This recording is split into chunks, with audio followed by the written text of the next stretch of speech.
Hello, campers. Welcome to Connolly Outdoors Sunday night live stream. Not something I'm going to be doing all the time, but definitely something that I thought I would do tonight on a Sunday night where most people are around and most people like to tune in to YouTube on a Sunday night and listen to old guys like me rant on about camping and stuff.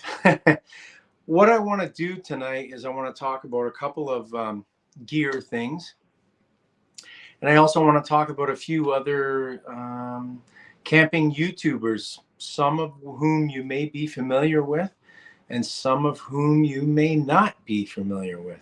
So it'll depend on whether you can stand listening to me for another, I don't know, half an hour of rambling or whatever. So anyways, let's talk about the gear first of all. I think that one of the things, especially in Canada, the US, and the UK, because I watch a lot of UK campers as well, one of the most common things in the UK, they call them midges. And I had to actually look that up. I didn't know. I was watching, I think it was Grizzly Gaz, and he kept saying about how the midges were bad, the midges were bad.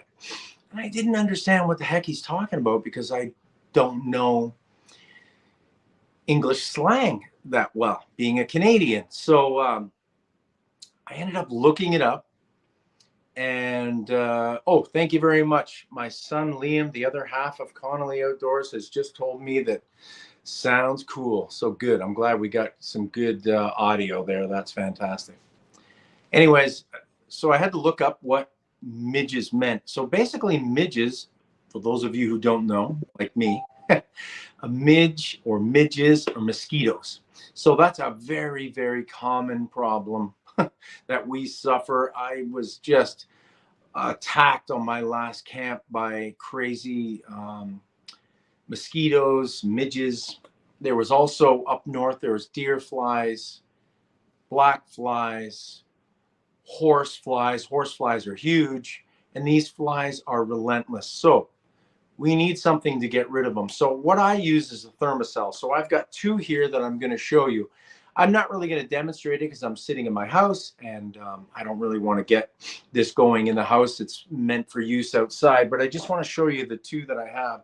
The first one I have is a lantern style thermocell. And if you look on the top, that is where the grill is. So I'll just quickly sort of show you how this works. You take one of these out of the package. It's a blue. Actually, I'll take it out and put it in there. No big deal.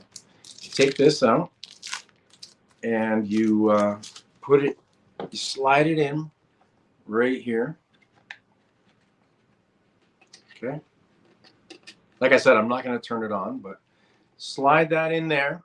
Now, in this particular model, if you need batteries. Oh, I just realized there's no batteries in it. I couldn't turn it on if I wanted to. You're going to need batteries to run it. You're also going to need this that goes inside of it. So this is the fuel for this. So you need batteries. They're double A's.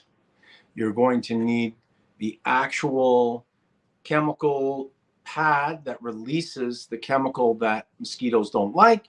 And of course, to run it and fuel it, you're going to need this. Now, this is great. I've used this many times. It actually works really well. This is also a lantern. So you can hang this up and it's a lantern, which is terrific. Okay. Now, I recently discovered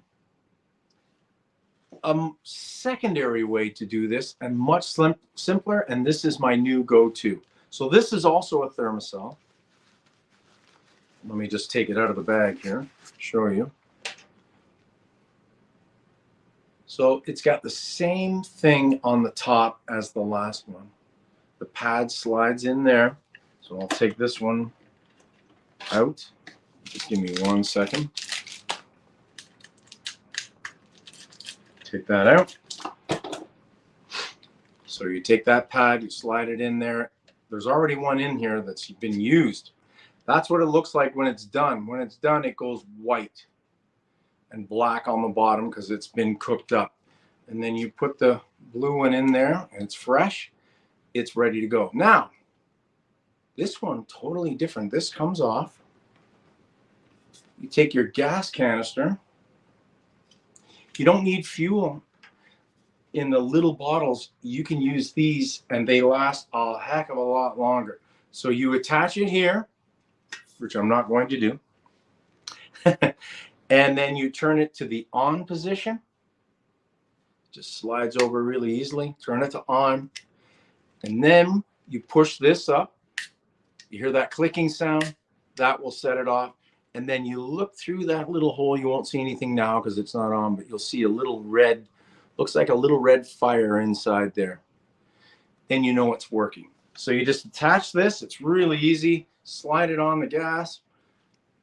Turn it on to the on position. Flip this up. Like I mentioned, you just flip that up. You hear that clicking sound. And then you look through the viewer. And when you see in the viewer that you can see a red little fire going, it's working. And these things work really well. So this is my new go-to, this thermocell device, like this smaller one. Comes in a little bag. It comes with a little pack of these, which are the pads that go on top. And like I said, you go through this very quickly. And this can be expensive. Buying all the pads and the fuel can be very expensive. Now this, because it's so much larger, it lasts for a much, much longer time. So you can get many uses out of this because you don't run these things for just half an hour, 30 minutes, whatever. Sometimes, depending on the situation, you're running this for hours and hours and hours. When you're running it for hours and hours and hours, rather than constantly having to switch out this fuel, because this doesn't last that long. I mean, it'll last a few hours, but not that long. This will last for days.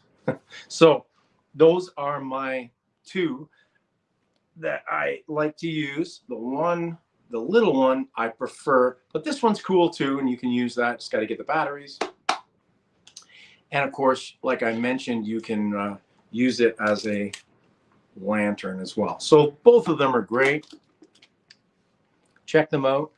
This is available on Amazon. I have no affiliation with Thermacell. I'm not recommending this because they're paying me.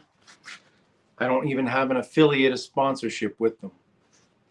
I'm just telling you what I use and what I like, and I'm out camping often.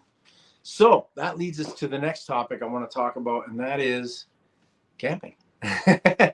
My next camp is in a couple days. So Liam and I and my daughter, Emma, I'm so happy she is coming on her first camp with us since last year. She's appeared in Mara. I think we went camping at Mara Provincial Park and she came with us.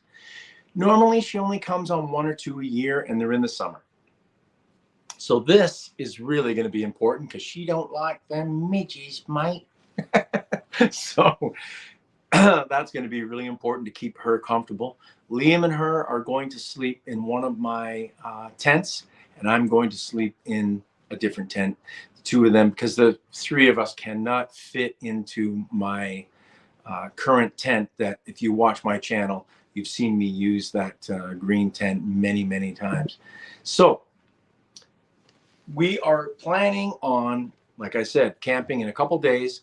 Then we've got Liam and I, again, will be out next week up north as well. Silver Lake, I believe we're going to go to. And then at the end of July, extremely excited about this camp.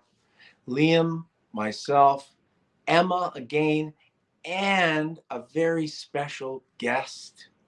My granddaughter, Freya, is coming. She's 6 years old today. Happy birthday, Freya, if you're watching, or if you get a chance to watch this. Grandpa loves you. 6 years old today, my little Frey, and she's camping with Grandpa and Uncle Liam and Aunt Emma for the very first time. She's never camped. She's a brave girl. She's a tough girl, and I think she'll be fine. But this is going to be her first camp. So it's going to be a lot of fun. She's extremely excited. And hopefully she can,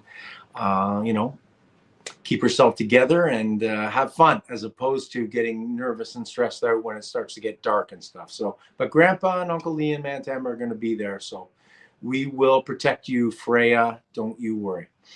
All right. Now, one of the things I wanted to talk about tonight, by the way, if you have any questions or comments, please feel free to put them up. I'm more than happy to take questions and talk to you guys and interact with the viewers. That's part of the reasons why I do the live streams. It's a lot of fun when the comments can be put up for you guys to see right on here. You can see them.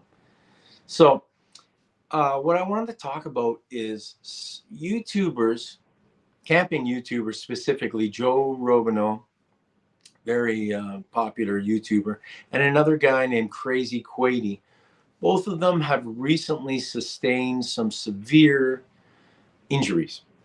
Now, I'll deal with Joe first. He was a brand new biker, motorcycle, and it was a dirt bike.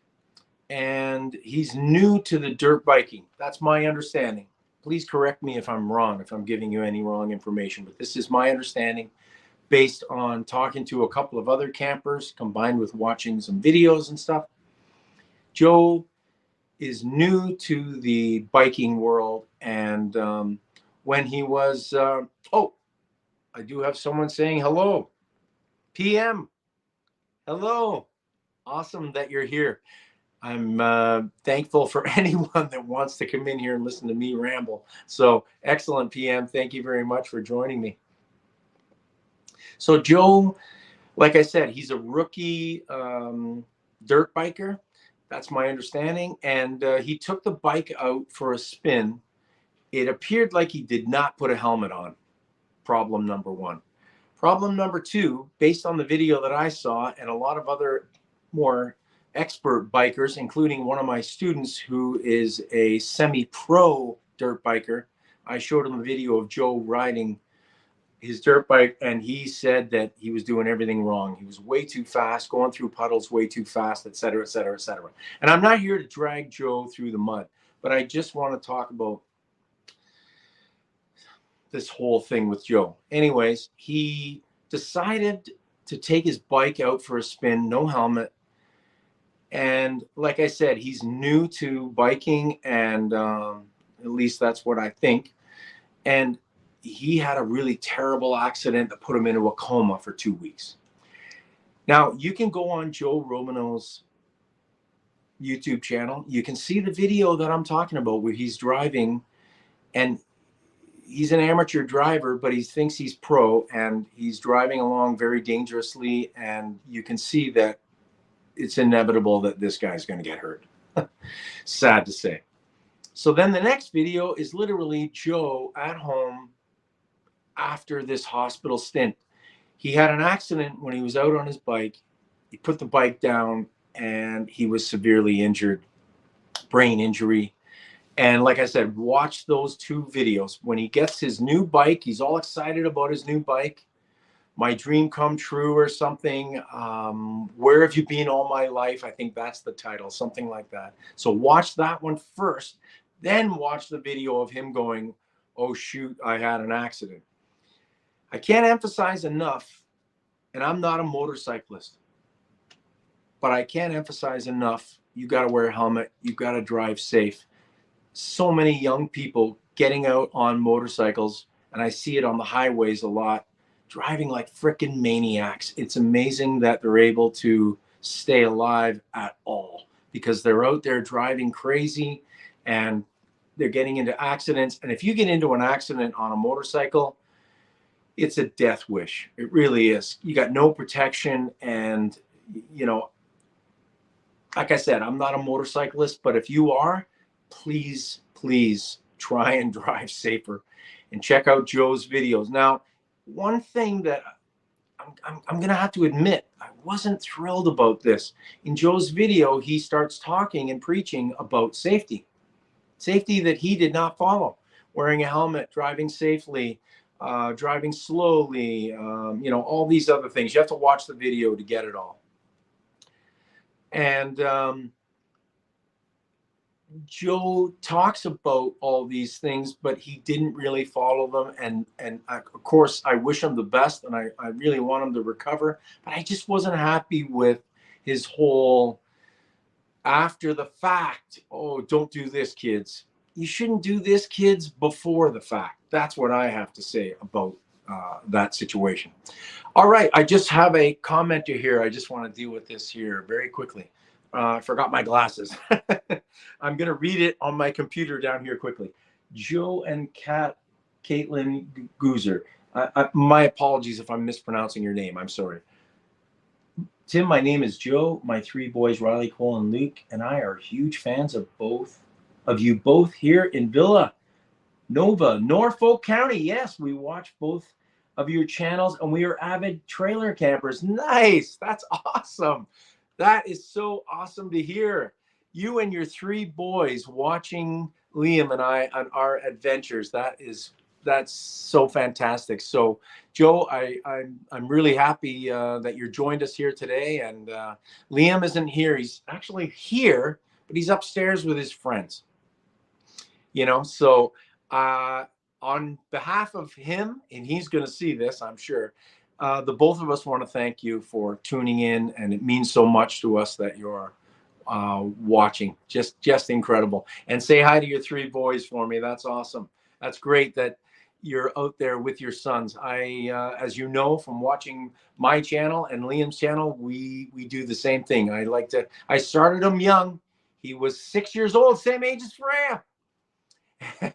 When we took him out, and he hated it, but over time he started to like it. So really awesome. All right, PM. Let's see. Only takes 1 second to change your life. PM, you are 100% correct. And that's what I was talking about earlier with Joe, with that fact that he didn't put a helmet on and he went out screaming around. He went out for a rip, as he calls it. And that's Canadian slang for taking your bike out for a spin. Went out for a rip, and it altered his life forever. He was in a coma for 2 weeks, severely injured, stitched up. You have to watch the video. I can't do it any justice. I did want to talk about it a little bit tonight, but you got to watch the video. If you're familiar with Tony from Random Adventures, he just did a video with a guy, Northern something. I can't remember. I've forgotten the guy's name, but he also commented about Joe and not being too thrilled about the fact that Joe, after the facts, talking about safety, but not following it himself initially, So Joe has got another comment here. Joe, they say hi back. Awesome. They are 8, 6, and 2. Keep up the great work. Riley says you're the best. Well, that's awesome. Riley, you're my new best friend. That's really awesome. 8, 6, and 2. That's awesome. I'm thrilled that you're here with us. Are the boys actually with you watching this live stream right now, Joe? I'll give you a second to answer that. But back to PM's comment. I'm sort of bouncing around here a little bit, but PM's comment. You've got to be very, very safe and cautious when you're out for a rip. Now, alcohol may have factored into that. I don't know. I'm not going to throw Joe under the bus. I don't know. He didn't mention it. I really, really hope that he wasn't drinking and then going out for a rip too, because I'm sure the police would be involved in that situation, which isn't good. And Joe, correct. They're all there. Awesome. Awesome. These guys, I say hello to your three boys. That's fantastic. Excellent. The other guy that I wanted to talk about that I mentioned was Crazy Quady. Now, Crazy did a similar thing to Joe in the sense that, different though, he didn't have an accident. He's an avid smoker, which For you kids out there, you three boys, I don't know if dad smokes. I hope not, but don't smoke. Don't ever start. It's a horrible thing. He's 40 years old, crazy, had a heart attack. So if he's another guy that you guys watch, please let me know if you watch Joe or Crazy Quady. And Crazy also hospitalized, massive heart attack. And then he talks about quitting smoking and how difficult that is. And he's forced to quit now because the doctor is basically saying the smoking is the reason why you had this heart attack. So I'm not here to preach about bike safety, smoking, whatever. It just annoys me, a little bit of a rant here. It annoys me that people can't be smart enough who are on YouTube and who are out and about doing camping videos or any kind of videos, because I have two YouTube channels. I have this one, of course, camping, and I'm also a professional drummer, and I have my drum channel, Tim Conley Drums. But I try to give people sound advice as a man almost 60 years old to be safe. And smoking all his life has caught up to him, and he's only 40 having a heart attack. So kids, don't smoke. Don't smoke. And also kids, if you're going to go out for a rip on your bike, be safe, drive safe, be aware of the cars and traffic around you, and always, always, always wear a helmet. That is 100%. And PM, you watch both. Wow, that's awesome. That is fantastic. Now, I hadn't really planned on talking about my drum channel here tonight too much, but I am going to be doing some changes on that on my drum channel a little bit. So if you're watching both, you'll see those changes. I'm going to be doing things a little bit differently. I'm trying to grow that channel quite a bit bigger. I've got quite a few subscribers there. I think I have 67 40 or 41 or 42, something like that. So 6,742, a lot more than this channel, that's for sure. But I do that professionally as a musician, and this camping is just something I do for fun. And both Liam and I are trying to get monetized on our camping channels, but it takes time to build up, the watch hours and the subscribers. Now I have all the watch hours. I think I have about 13,000 watch hours, which is really, really good. Maybe even more than that. I don't have the subscribers. I got 400. You need 500 for a partial monetization, but you need 1,000 for full monetization. We watch Camping with Steve Wallace too. No smoking here. Fair point, Tim. As a person with a stage, so to speak, you should set up an example for others. I agree 100%. This is a form of a stage. And I agree with you 100%, Joe, that there is an element of setting up an example. Now, I do this a lot because of, again, talking about my drum channel, but I teach drums, and I am very well known in the drum community as a drum teacher, not only in Canada, but in the US and other parts of the world. I've established myself really well in the drum teaching community, studying with Joe Morello and Steve Smith and Todd Zuckerman and some other fantastic drummers that I studied with.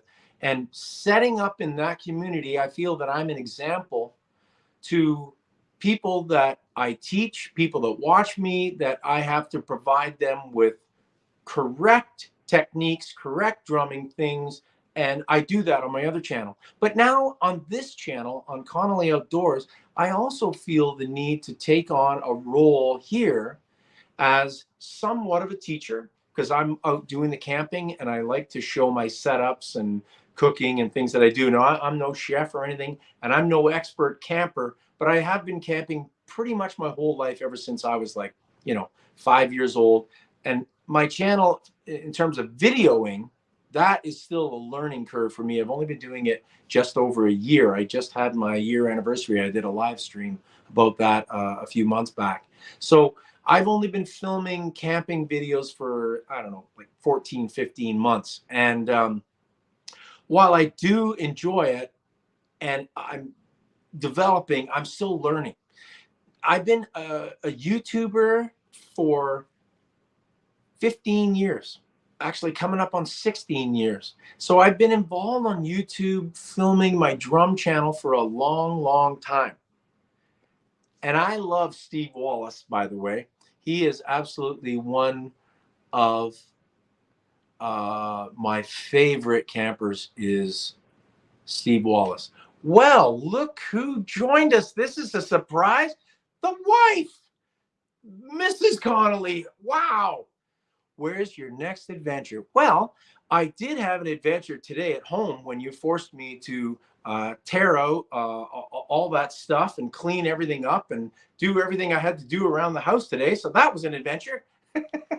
My next camping adventure is at Earl Road Provincial Park in Alliston, and I'm leaving on Wednesday. Can't wait. Very excited. Yes. So I'm kind of surprised she didn't know that because we were just talking about the weather earlier, and it's going to rain. It's going to be an interesting video because it's supposed to rain. We will see. Now, I've asked her if she's interested in coming to the camping, but she can't handle the weather. She can't handle rain. She can't handle heat. And it's just not her thing. And I respect that. So thanks very much for the question, Mrs. Connolly. I'll see you very shortly.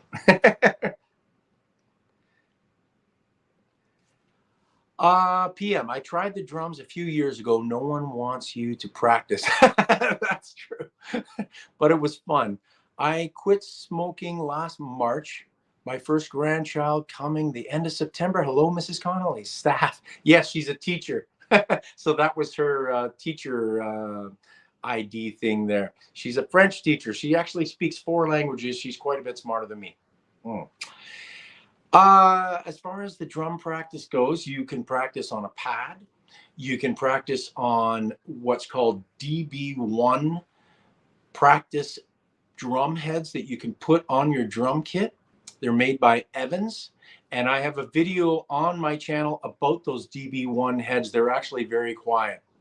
So you can play drums without actually having to make a ton of noise. You can also get cymbals and hi-hats made by Sabian and Zildjian that are called low volume cymbals. So that's how you get around the volume aspect. If you live in an area where people don't want to listen to loud drumming. Now, if you're in the country or you live in a house and your neighbors don't mind, whatever, like I live in a neighborhood and my neighbors know I play drums. They know I play professionally. They hear me all the time, but I've never had any complaints. I've been very, very lucky.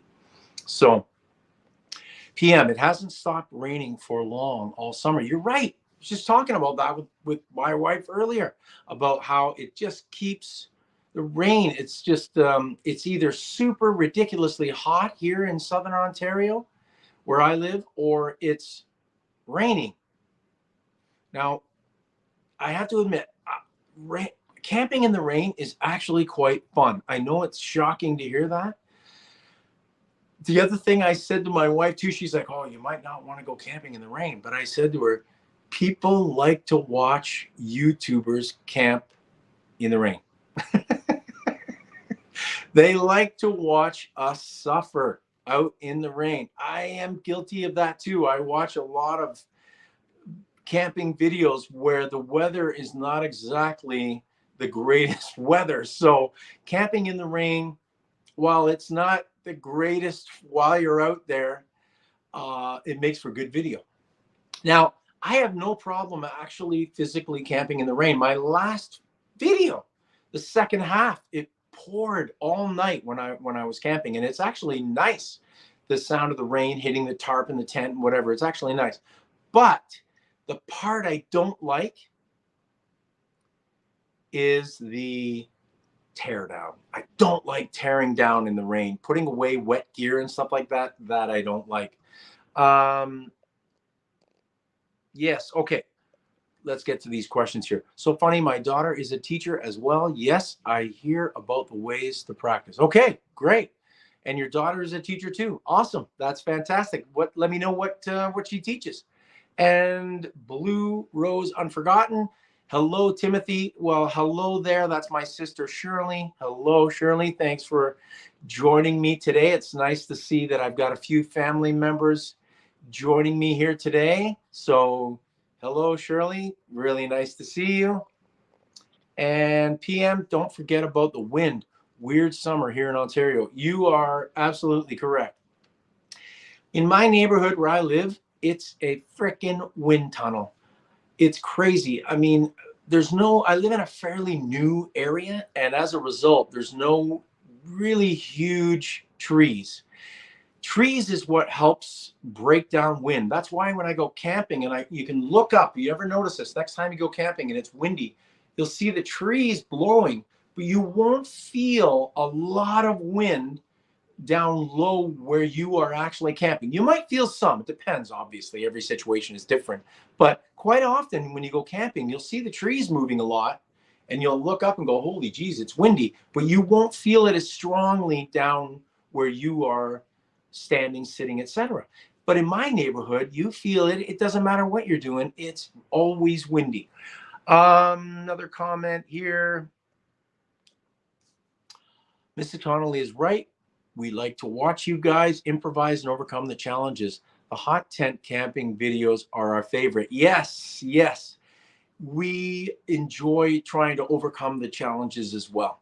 Believe it or not, and a lot of people don't really understand this because they think, and I mentioned it in the last video, that when you're going through tough times and you're out camping, you think that it's hell, but I've learned to embrace the entire journey of the camping.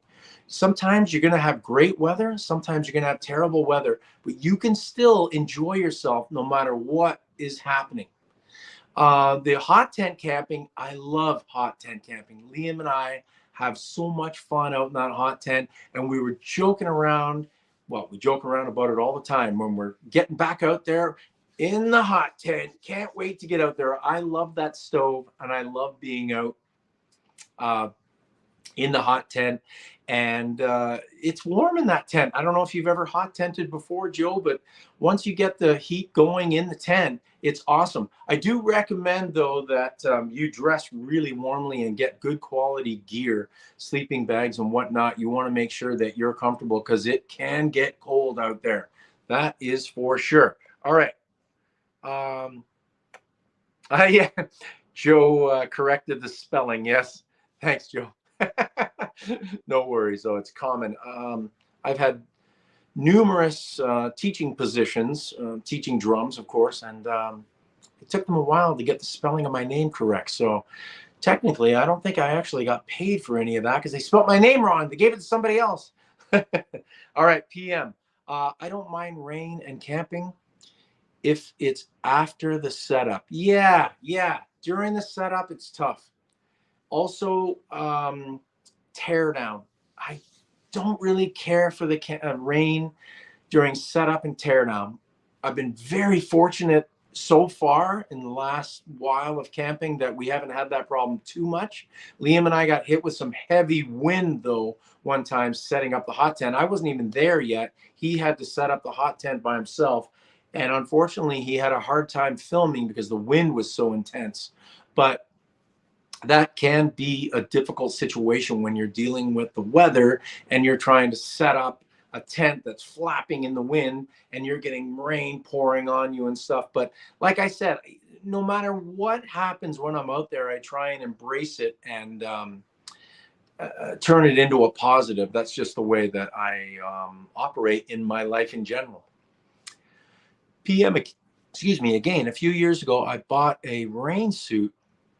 If you can't beat it, just join it. Yeah. I mean, I always bring rain gear every time I go out, even in the winter, because you don't know, especially here in Canada, in Ontario, the weather can change on a dime. You could be outside, it can be sunny, and then 5 minutes later, it's pouring rain. Then a few minutes later, it starts snowing. There's sleet, there's hail.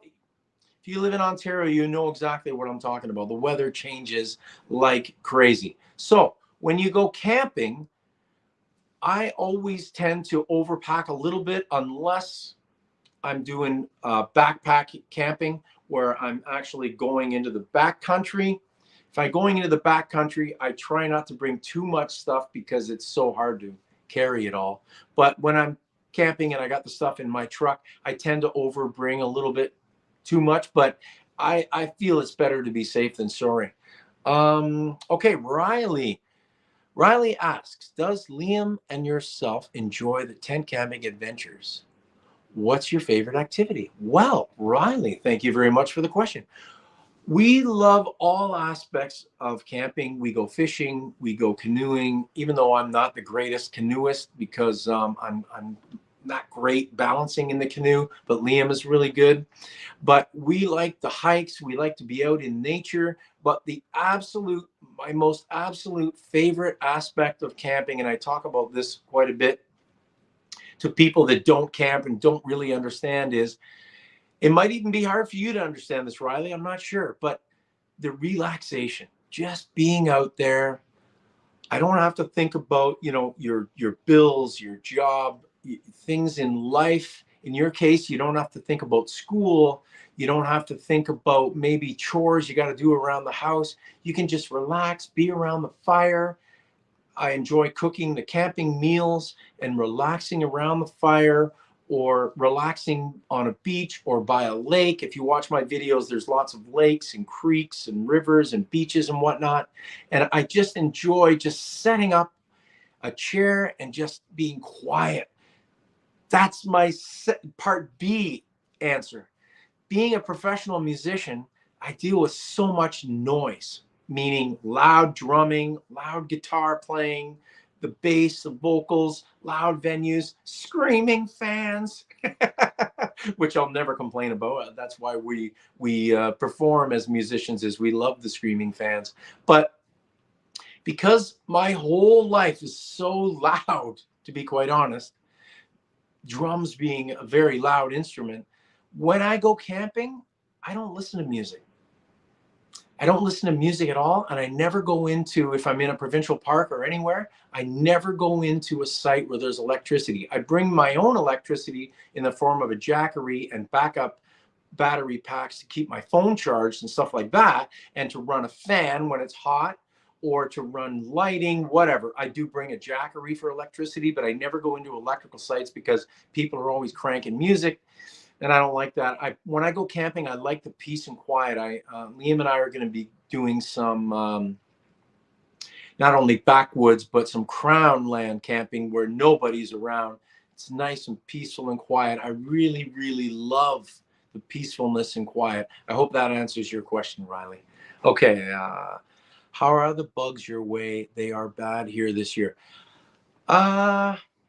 Up north, where Liam and I just were, we were quite far up north, though. We were over 8 hours up north. The bugs were horrific. Luckily, this did help. This did help for the mosquitoes or midges. But the black flies, the deer flies, all those flies, we kept spraying ourselves like crazy to keep them away from us because they were just terrible. Now, this actually did really help because it also helps with the flies as well, and the spray. It did help, so it wasn't too bad. Where I actually live, they're not really too bad at all. The only problem I have where I live is there's a lot of bees around. Obviously, I have nothing against bees. I just don't want to get stung by them. But we always have a problem at my house constantly with bees showing up late July all the way through, September. And they can be a bit of a problem. But as far as mosquitoes and stuff go, yes, they're around. Obviously, they're everywhere, but they're not too bad. They're not too bad, the bugs and the mosquitoes. I can't really complain too much about them. So I'm just so thrilled you guys came in and watched this and interacted with me. One thing I have to say about, again, my two channels, I get more interaction from my camping audience than my drum audience, which is shocking because, like I said, I've been doing that for so much longer, 15 years on that YouTube channel. And when I do live streams on that channel, I usually teach a lesson. That's what I usually do. It's a teaching and talking about music and drumming and stuff. But I've decided to change that a little bit. I'm gonna just go away from the lessons a little bit, and I want to talk more about music and copyright, law and that sort of thing. That's where I'm sort of going to be heading on the drum channel a little bit, is less teaching and more talking about the music industry and my life and as a musician and stuff like that. Oh, another question. Cole asks, how do you keep cool in the tent in the summer? His tent in the backyard is hot. Okay, I don't have it handy, but Cole, you can get a camping tent fan, a camping tent fan. Now, there's different types. You can actually plug one into a Jackery or an electrical outlet if you're in a electrical site, or you can use the Jackery, which is a powered, it's got like plug-ins and USB and all that stuff, so you can plug your fan in there. Or you can get a battery operated or a chargeable fan. And you can get those, again, I am not associated with any of these companies, but you can get them on Amazon or Canadian Tire if you live in Canada. Anywhere, any place that sells camping gear always sells fans. So that's one way I keep cool. The other way I keep cool when I'm camping is I have a special sleeping bag that's very, very light. And while it can get cool overnight, I sleep in very like a t-shirt and shorts and a very light sleeping bag. So it's not heavy, it's not downfilled and whatnot. It's very light. It's a specially designed sleeping bag for the summer. The other thing is open up the tent so that, not the door, you don't want bugs coming in, but open up the vent. All tents have venting.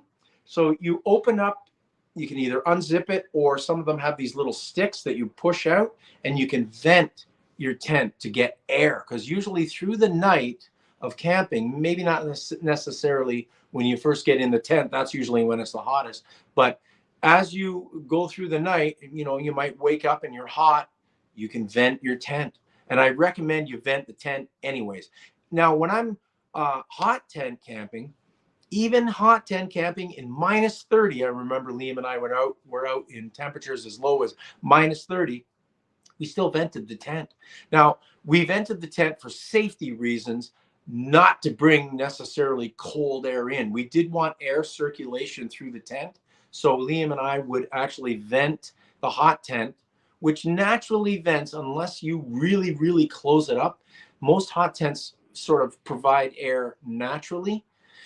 And that's what we do to avoid any problems with, CO2 getting in the air and whatnot. So, but excellent question, Cole. God, these guys are really interested in camping, and I love answering the questions. That's awesome. You got a great bunch there. That's fantastic. So I want to thank you guys so much for tuning in and watching me. Like I was saying, I usually, I like to do live streams on both my channels, but the drum channel, sometimes I get viewers, sometimes I don't. I find this channel a little bit more consistent with the viewers, so that's fantastic. Also, my wife told me, she always gives me good advice. She told me to do this before Tony does his live stream at 8 o'clock. So Tony is Random Adventures, and I'm a big fan of Tony, and I love Tony. She said, you should get Tony to talk about your channel a little bit. So Tony's a great, great guy, and I know that he has no problem promoting other people's channels. He's a much bigger camping YouTuber than me, but I'm still growing and developing. Another question. Which Jackery do you have? I have the 1000. Of course, they come out with the 1500 right after. Living in the country, it is great for power outages as well. Yes, I totally agree. I have the 500, I think it is. A little bit smaller than the 1000, but I want to get the 1000 because one thing I noticed with the 500 is it doesn't run plugged in devices very long. So Liam and I are out hot tenting, and I've brought a fan specifically to put at the very top of the hot tent to push the hot air down. Because one thing that happens when you're hot tenting is the hot air, of course, rises. So it'll be 30 degrees at the top of the tent, 35 degrees.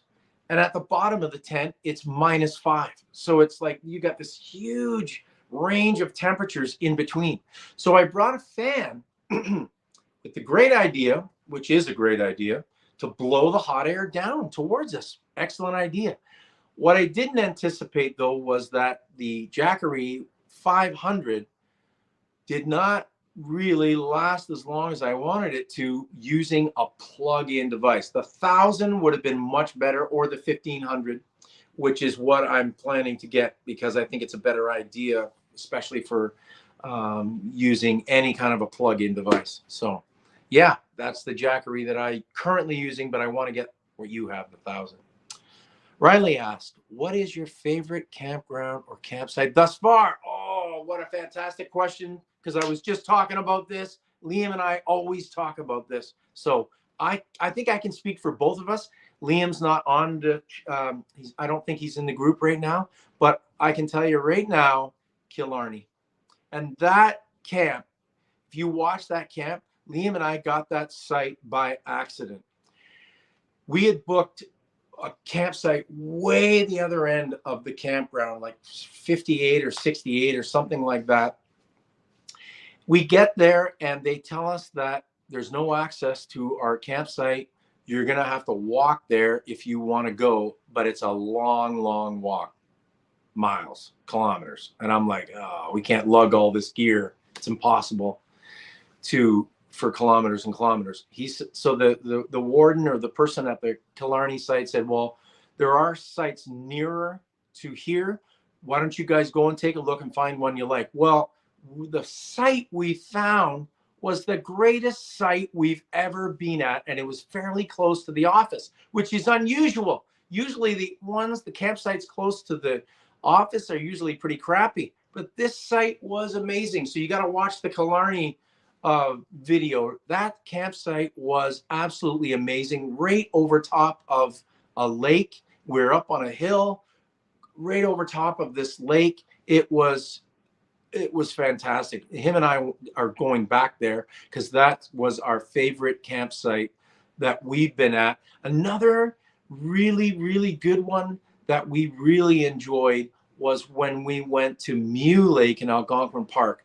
Again, overlooking a lake. It was beautiful. I prefer to camp on water if I can. That's what I usually try and do, is to camp on water. So mainly camping over a lake, a river, creek, preferably a lake though. Liam and I did an island camp. Emma was there too. We did an island camp, and that was really cool as well, the island camp. But if I had to boil it down to one out of those three, definitely Killarney. That was amazing. And it was such a funny situation, just because we thought, oh no, our campsite, we can't go to the campsite we selected that we wanted. We're going to end up with something crappy. Well, nothing further from the truth. We ended up with an absolutely amazing campsite. So we were just thrilled. And I highly recommend that Killarney. I can't remember what number it was. If Liam was here, he has all these things memorized. Can't remember the number. It might have been 18. Liam's not here to correct me. Normally he jumps right in and tells me, no, Dad, it was number 6 or whatever. I can't remember the number. I'm sorry. If you watch the video, I'm pretty sure I state the number in the video. But I hope that answers your question, Riley. Awesome. Okay, guys, it's coming up on 50 minutes that I've been talking, and I'm talking too much. The funny thing is I really don't talk a lot, but when you're doing a live stream, you have to talk. You're responding to people asking questions and stating their comments and whatnot. But imagine just sitting here for an hour saying nothing. Who wants to watch that? It's pretty boring. So yeah, so I do all my talking when I'm teaching, and when I'm doing my live streams, and when I'm I do my talking on the drum set when I'm performing and stuff. But when I'm at home, I'm actually a lot more subdued and quite quiet, because I really love to watch camping on YouTube as well. And like I said earlier, I enjoy peaceful and quiet times. So I am going to stop talking now. I want to thank you guys for joining me. And I'm not sure if I'm going to do this as a weekly thing, maybe a bi-weekly thing, something like that. But I want to do more live streams. I always say this on my drum channel. The funny thing about live streams is it's live. being a musician, we thrive in the live environment. When something goes wrong, you just deal with it and you learn how to battle through. And that's what's happened to me so many times on stage as a musician. Something can go wrong and you just battle through. And the live gives me this feeling of performance. And I've always been a performer all my life. Even Connolly Outdoors here live right now, it's somewhat of a performance, even though I'm not acting or anything. This is me, this is the way I am. But at the same time, I love the interaction with people and talking. And speaking of talking, nice talking to you, Tim. Nice talking to you too. I really appreciated the questions, and I hope to be able to see you guys again soon. Like I said, I might do this bi-weekly. We'll see. My wife always gives me the best ideas. She gave me this idea to do this now, and it turned out to be a success. Kind of bugs me though that she's always right. All right. Oh, one more. Did your video on Crazy Neighbors, sorry, did you video on Crazy Neighbors channel, his son? Oh, did I do a video about Crazy Neighbor? I did a tribute to Crazy Neighbor at Killarney. I think I did a tribute to him when I was in hot tent camping in Killarney. And Steve Wallace commented on that video. Go look in the comment section on I think it's the Killarney video, and you'll see Steve Wallace, who's my favorite YouTuber. You'll see Steve Wallace's comment. And I did see a video today that Crazy Neighbor's son just put out, him on a four-wheeler doing some serious four-wheeling through mud. That was the video that I watched. He didn't do a lot of talking, but you know what though? It's funny because I could see Crazy Neighbor in his son. I could see Crazy Neighbor. There's a guy I really miss. I really enjoyed Crazy Neighbor on Steve's videos. I was so sad when he passed away, and Steve's been through a lot, and I love Steve's videos, and I'm really looking forward to seeing what's next for him. I know he's in the US right now. He's probably filming, but he hasn't put anything out for a while. No, a new one is up from his son. Yes, I did see that. Yes, that's the one. Okay. Yes, I did see the new one from Crazy Neighbor's son where he's out on the four-wheeler. Yeah, I did see that. Like I said, though, it kind of breaks my heart that Crazy Neighbor is no longer with us. I loved his videos with Steve, but Steve's moving on. He's got no choice. You know, I've never met Steve, but that is something that I would really enjoy. I know he does meetups every once in a while, and maybe someday I'll head out there and meet him. Tony is another guy I really want to meet, and there's a bunch of English. Mick Outdoors. I'd love to meet Mick, another fantastic YouTuber that I really enjoy. So anyways, guys, thank you very much. I am gonna mosey along here. Thanks very much for watching, and as always, keep camping. I'll see you again soon.